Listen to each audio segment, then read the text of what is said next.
Nous sommes contents de vous savoir nombreux devant ces lives pour participer avec nous dans ces programmes de partage. Que Dieu soit béni et que Dieu soit au contrôle de tout. Oui, merci au Tout-Puissant pour ce temps qu'il nous a donné, pour la force qu'il nous a donné, le souffle de vie. Et nous sommes tellement reconnaissants et c'est pour cela que nous disons merci. Mais aussi merci à l'homme de Dieu, mon pasteur, le révérend Jean Sossémé, pour cette opportunité qu'il nous a donnée. Et comme vous le savez bien, nous sommes dans notre thème de l'année, les conquérants de promesses de Dieu. Et pour ce 4e mois, par la grâce du Seigneur, nous traitons d'un thème très important, les conquérants des promesses de Dieu. Les conquérants des promesses de Dieu. Qui sont les conquérants des promesses de Dieu?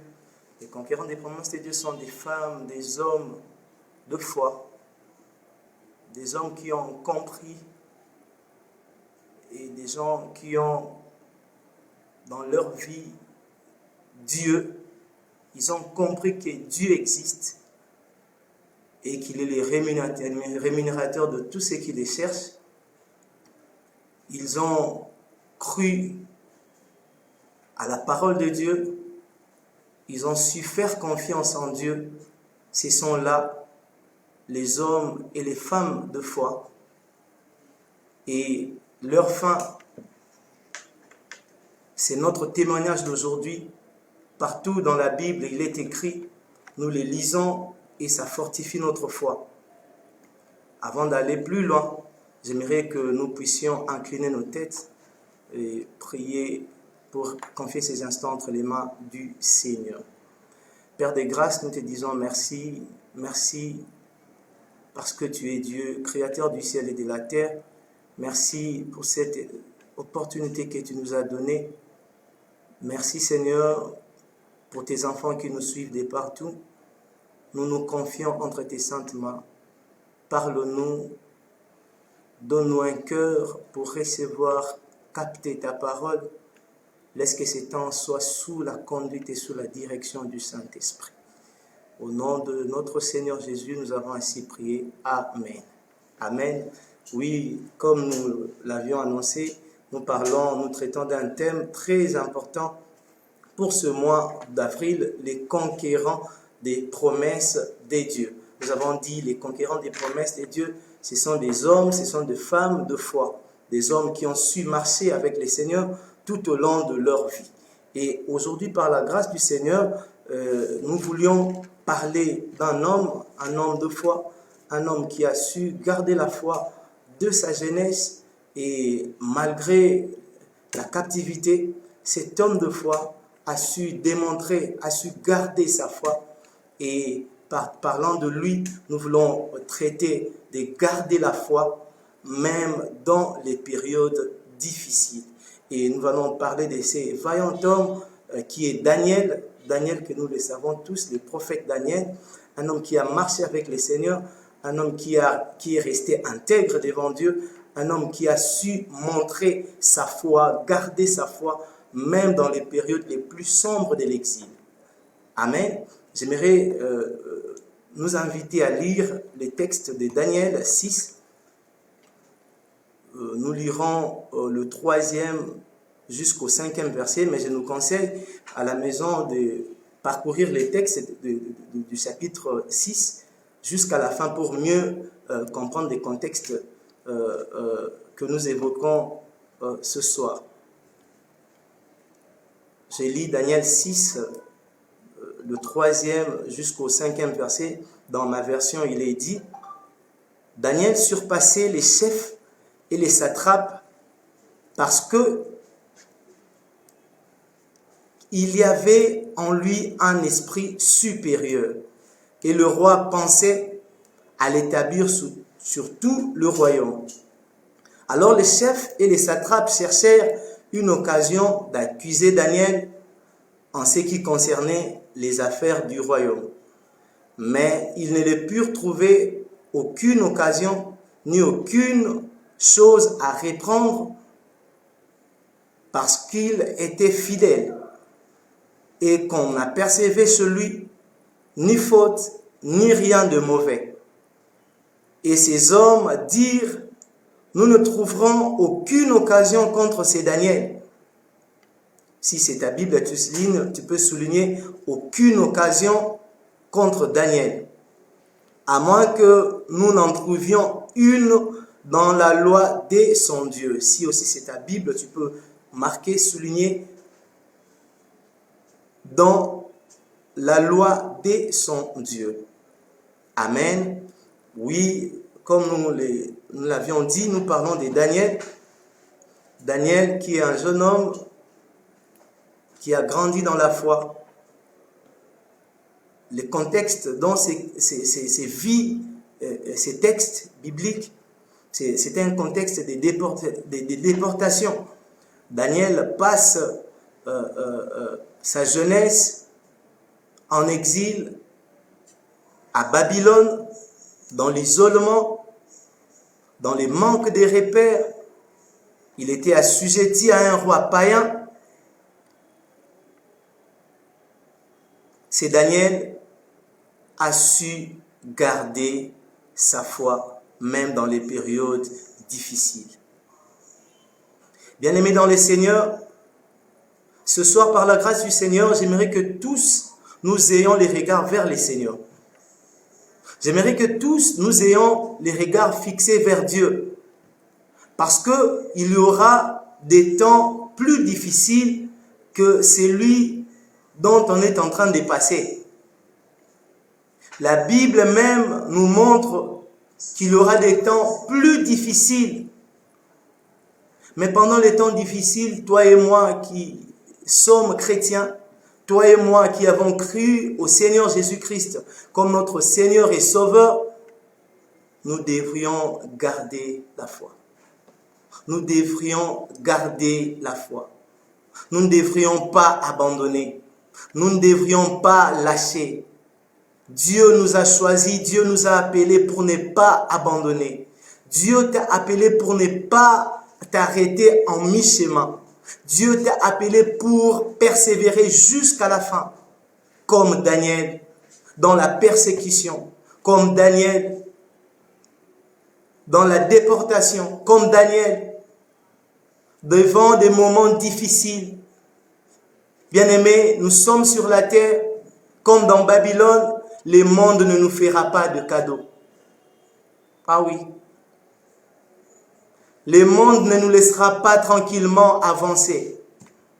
Le monde ne nous laissera pas tranquillement faire des prouesses.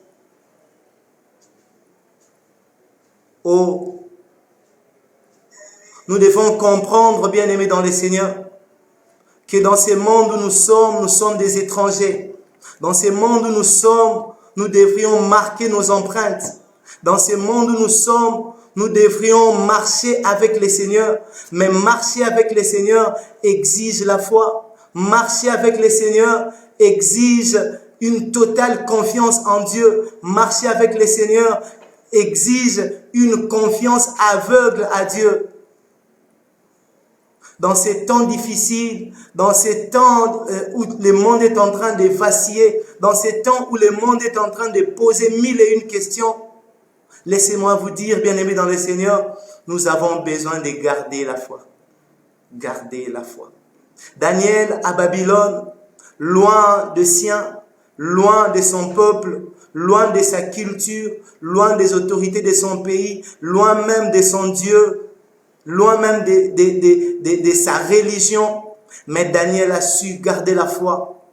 Daniel a su se comporter en enfant de Dieu. Daniel a su garder sa sainteté. Daniel a su garder la parole de Dieu. Daniel a su garder les rudiments du Seigneur qu'il a reçus dès les bas âges.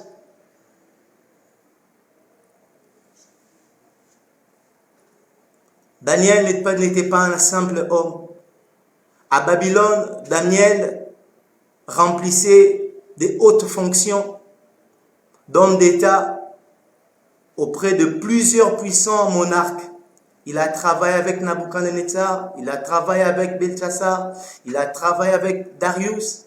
Voyez-vous, c'était un homme élevé, c'était une autorité de la place.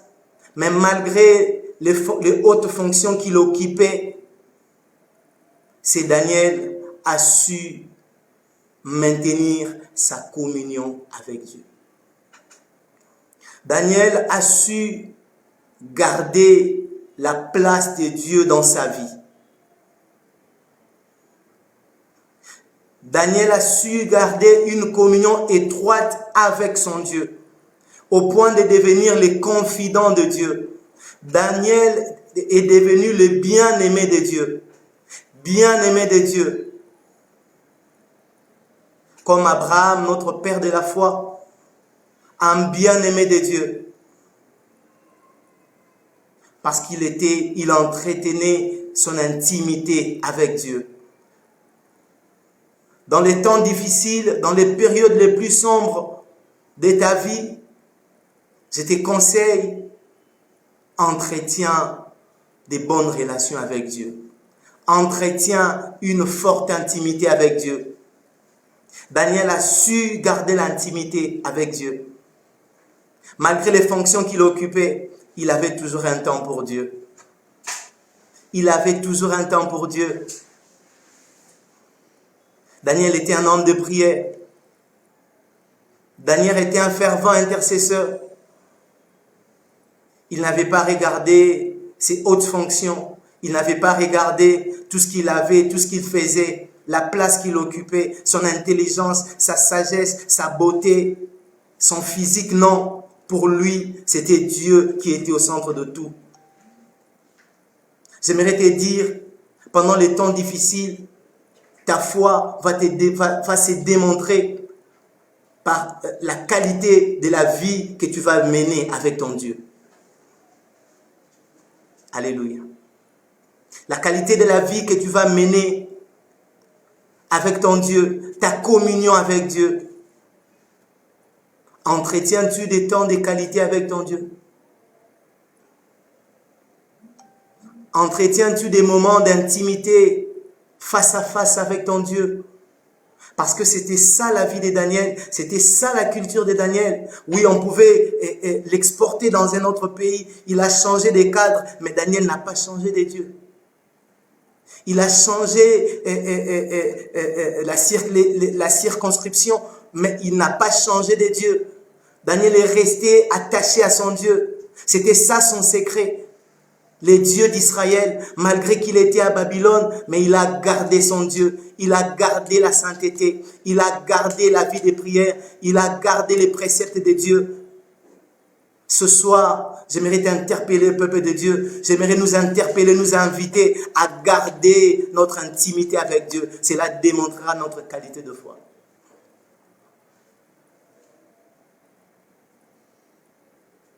Et cette vie, cette qualité de vie, de communion, d'intimité avec Dieu, c'est démontré par les visions, les révélations claires que Dieu lui donnait.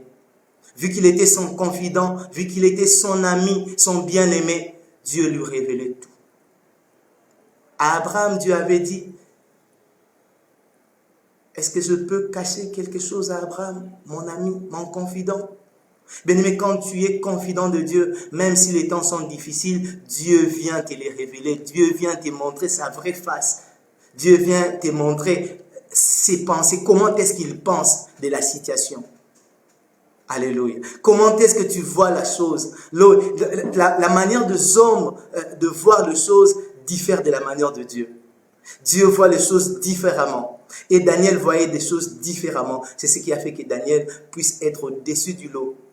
Daniel avait un esprit supérieur. Parce que quand on passe beaucoup de temps dans la présence de Dieu, l'Esprit de Dieu nous façonne. L'Esprit de Dieu nous dote des qualités, des capacités, des dons qui font en sorte que nous soyons au-dessus du lot, nous soyons au-dessus de tout le monde. Et la Bible dit que Daniel avait un esprit supérieur. Amen. Gardez la foi, même dans les périodes difficiles. La première des choses pour Daniel, c'était son intimité avec Dieu. Même si les lieux avaient changé, mais les dieux n'avaient pas changé. Bien-aimés, on est peut-être dans les temps des confinements, les églises sont peut-être fermées, mais le ciel n'est pas fermé. Les oreilles de Dieu sont là, prêtes pour entendre. Les yeux de Dieu voient tout. Il est là, il entend qui se tiendra la brèche pour prier. Il est là.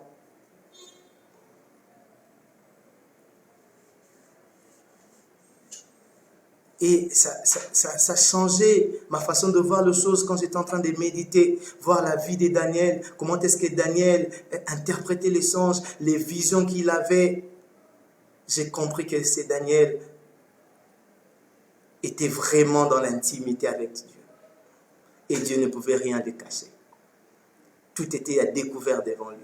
Quand tu partages des temps d'intimité, des temps de qualité avec Dieu, vous voyez, Dieu prend les secrets de son cœur, il les partage avec son cœur, avec ton cœur. Donc, des cœurs à cœur, Dieu prend les choses qui sont dans son cœur et il les révèle dans ton cœur. Amen. Gloire à Dieu. Là, c'était le premier point, la communion de Daniel avec Dieu. Daniel a su garder sa communion. Daniel n'avait pas de prétexte.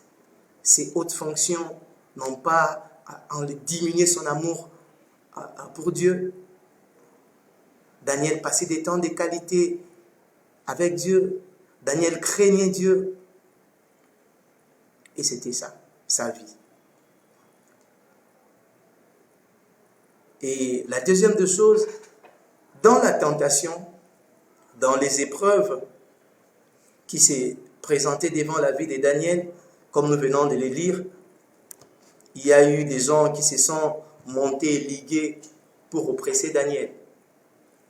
Ils se sont ligués pour dire que non, il a les faveurs du roi, il faudrait qu'on puisse les comploter contre lui et qu'il puisse subir un sort et puis qu'il soit banni du royaume et tout.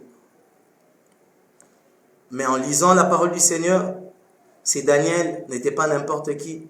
C'est Daniel, c'était un homme qui avait un esprit supérieur. Cet esprit supérieur qui est l'esprit de Dieu que tu as, l'esprit de Dieu que j'ai, parce que nous avons Jésus-Christ en nous, parce que nous l'avons accepté comme notre Seigneur et comme notre Sauveur. Et dès ces moments que nous l'avions accepté comme notre Sauveur et notre Seigneur, le Saint-Esprit nous a été donné comme un gage. Le Saint-Esprit de Dieu. Et le Saint-Esprit en nous vient nous doter de la sagesse, de l'intelligence, de la force. Il change même notre façon de vivre. Il change notre vie. Il change nos comportements. C'est ce qui s'est même vu dans la vie de Daniel. Pendant qu'on cherchait où trouver les failles dans la vie de Daniel, le Saint-Esprit qui était en lui faisait en sorte que Daniel mène une vie pieuse devant Dieu, mais aussi devant les hommes.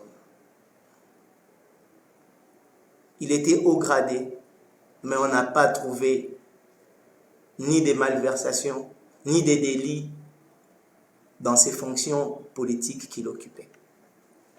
Parce que l'Esprit de Dieu, l'Esprit supérieur de tout esprit, guidait et conduisait Daniel. Le Saint-Esprit. Et c'est Daniel, malgré les complots, malgré les manigances, Daniel a su rester dans sa foi.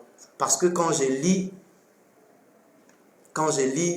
le 5e verset, on nous dira, et ces hommes dirent, nous ne trouverons aucune occasion contre ces Daniel.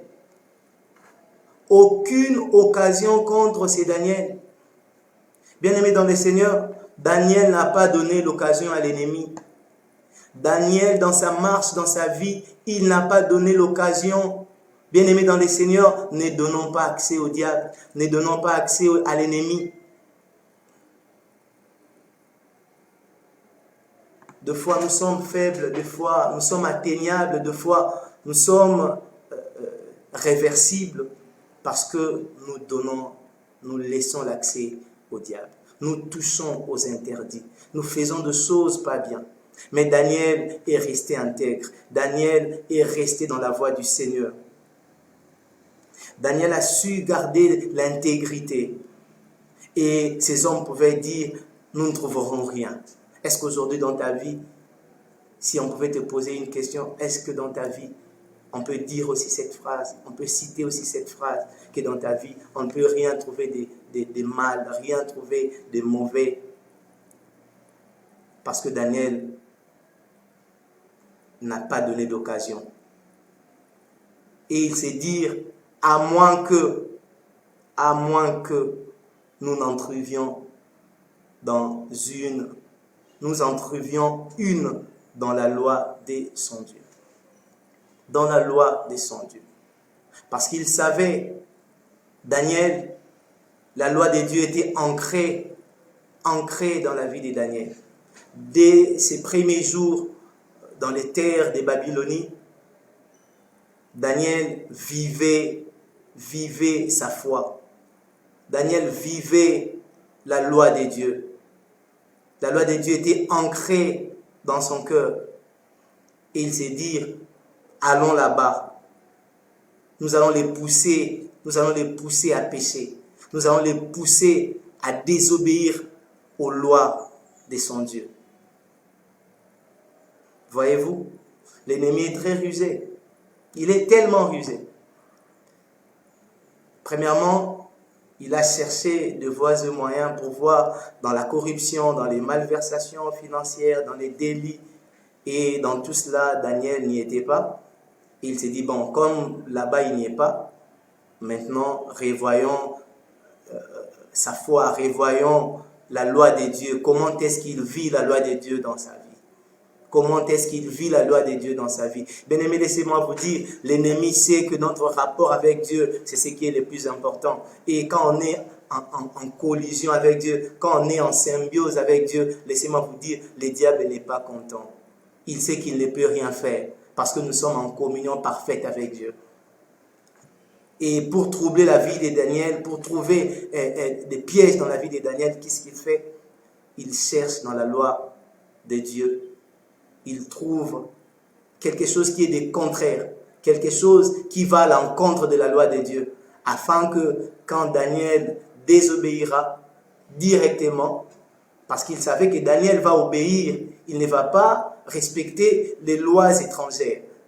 Même s'il y a l'édit du roi et tout, il s'est dit que Daniel va respecter. Alors comme il ne va pas respecter les lois, l'édit du roi, il sera prompt à la loi de son Dieu. Alors là, vu qu'il va respecter la loi de son Dieu, nous serons vainqueurs. Alors il va désobéir à nos lois. Voyez-vous, c'était ça. Il savait que Daniel resterait intègre. Mais dans tout cela, c'était la vie de Daniel qui était en jeu. Comprenez? La vie de Daniel était en jeu. C'était la vie de Daniel. Et dans tout cela, Daniel n'a pas eu peur de la mort. Daniel n'a pas fléchi devant toutes ces menaces. Daniel a su garder la loi de l'Éternel. Alléluia. Garder la loi de l'Éternel. Ils interdisent la prière. Pendant 30 jours, personne ne va prier. Et pendant ces 30 jours, si quelqu'un voudrait prier, il faudrait qu'il prie le roi. Mais non, moi Daniel, je ne peux pas prier le roi. Mais non, moi Daniel, je ne peux pas passer une journée sans communier avec Dieu. Je ne peux pas passer une journée sans rester dans l'intimité avec Dieu. Je ne peux pas rester une journée sans adresser des paroles à mon Dieu. C'est impossible, c'est quasiment impossible. Et une fois, ils se sont ligués pour faire de tout. Vous allez lire dans la parole du Seigneur, dans ces textes jusqu'à la fin, vous verrez que ils sont venus trouver Daniel dans la chambre en train de prier. Parce que c'était ça sa vie. C'était ça sa vie. Bien-aimé, aujourd'hui, j'aimerais te dire, ne change pas ta vie, la relation que tu as avec Dieu au profit d'autre chose. Ne les change pas. Même si aujourd'hui, il y a des conditions qui t'est imposées, qui te sont imposées plutôt. Ne change pas ta vie avec Dieu. Garde ta foi, même dans les conditions difficiles, même dans les moments difficiles, dans les périodes les plus difficiles, les plus sombres de l'exil, Daniel a su garder sa foi. Daniel savait que le Dieu que j'ai pris a la possibilité, il a la capacité, c'est en lui qui détient le pouvoir, la toute-puissance, c'est lui qui détient la clé.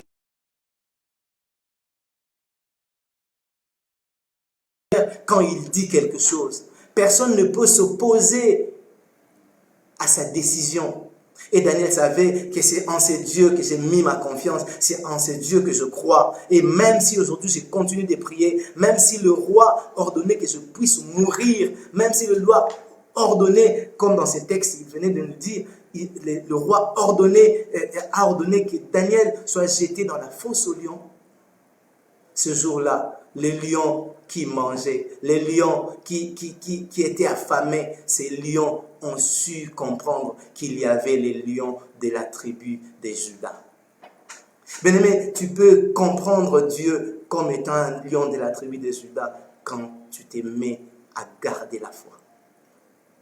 Quand tu mets ton Dieu à l'épreuve. Seigneur, moi j'ai fait ceci parce que j'ai confiance en toi. Seigneur, moi, je reste ici parce que je crois que tu es Dieu et que tu vois tout. Seigneur, moi, je ne veux pas me justifier moi-même. Je sais que toi, tu es le juste et juge. Tu vas juger à ma place. Daniel signifie Dieu est mon juge. Daniel signifie Dieu est mon juge. Donc Daniel savait, même si devant les fausses accusations, je sais que mon Dieu est là, il se relèvera les derniers et il va défendre ma cause. Alléluia. Dieu est mon juge. Enfant de Dieu, ce soir, cette exhortation était destinée pour toi, à savoir garder la foi, même dans les périodes difficiles. Nous avons vu, nous avons compris Daniel, un homme de foi, dans un pays où sévit les mauvaises religions, des fausses religions, dans un pays où tout était à l'envers, mais Daniel a su imposer son Dieu. Il a su imposer sa marque, sa communion avec Dieu, mais aussi dans l'épreuve, Daniel a su garder sa position, garder sa foi. Garder sa foi.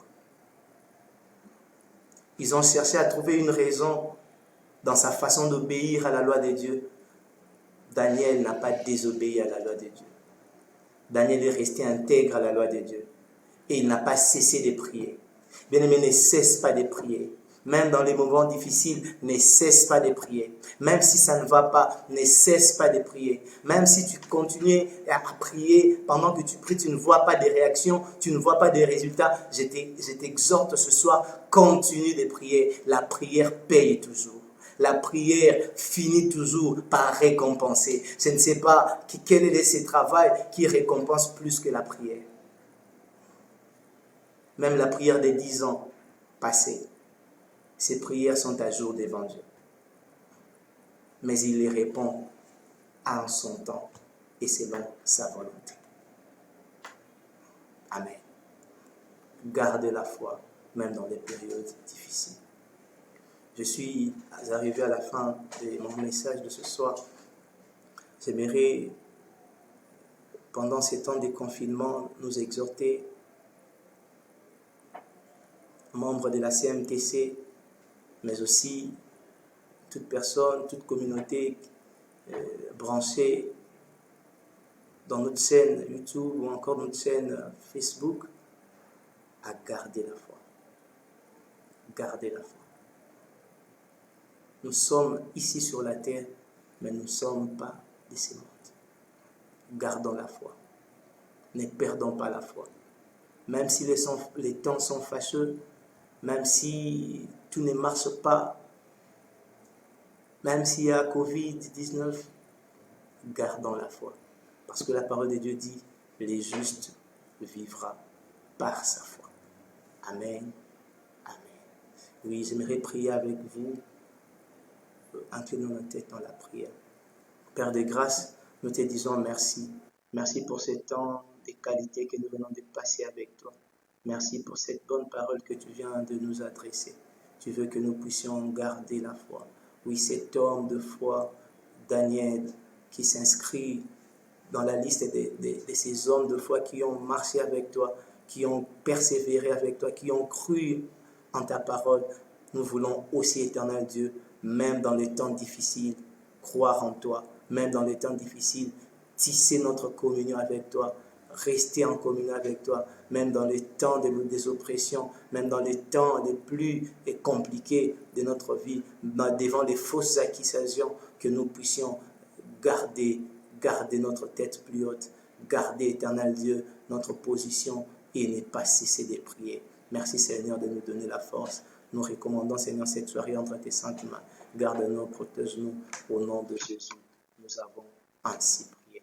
Amen. Amen. Merci. Bonne soirée sur vous. Que Dieu vous bénisse.